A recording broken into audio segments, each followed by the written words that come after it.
see, they had the character of Jesus Christ. And therefore the fires did not consume them. That was common little ordinary human fire. But we're talking here about the devouring fire of the glory of God. And God's people will be able to dwell in the midst of the devouring fire and not be consumed. Now you say, well, Pastor, if you say that Satan and his angels and the wicked are not going to burn forever, the question is, are they going to burn for a short period, for a long period? How long are they going to burn? Is everybody going to suffer the same length? Well, do you know the Bible tells us that the punishment upon the wicked will be according to their what? According to their works. Let's notice Luke 12, verses 47 and 48. Luke 12, 47 and 48. This is a parable of Jesus, and he says, and that servant who knew his master's will, and did not prepare himself or do according to his will, shall be beaten with what? Many stripes. But he who did not know, yet committed things deserving of stripes, shall be beaten with what?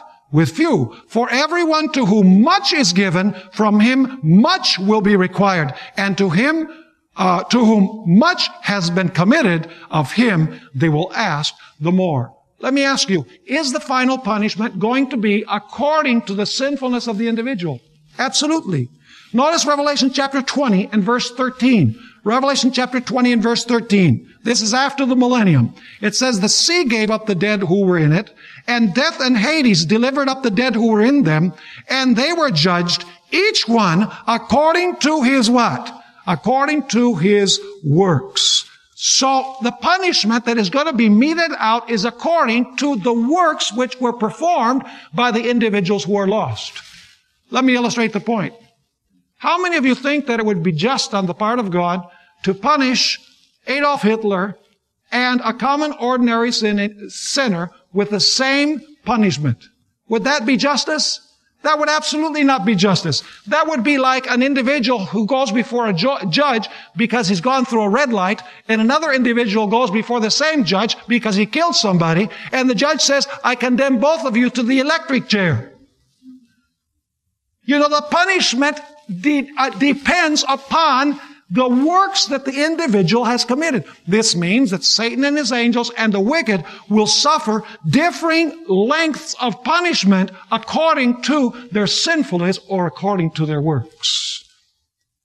Now you say, but what about forever? Doesn't the Bible say that they're going to burn forever and ever? Well, we've already noticed that they're going to be reduced to ashes, so they must not burn forever. So what does forever and ever mean? Well, let's read the text again. Revelation chapter 20 and verse 10.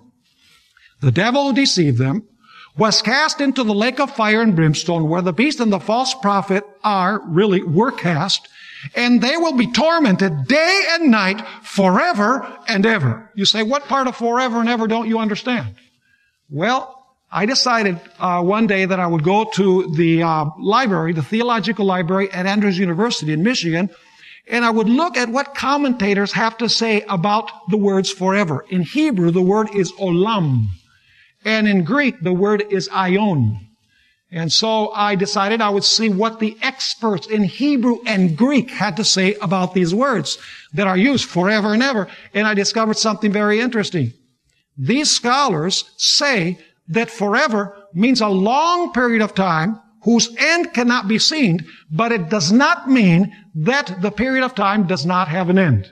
Allow me to read you some statements from some of these scholars so that you see what the expression forever means. And by the way, the version in Spanish, the Reina Valera of 1960, says, for centuries and centuries, actually, por los siglos de los siglos.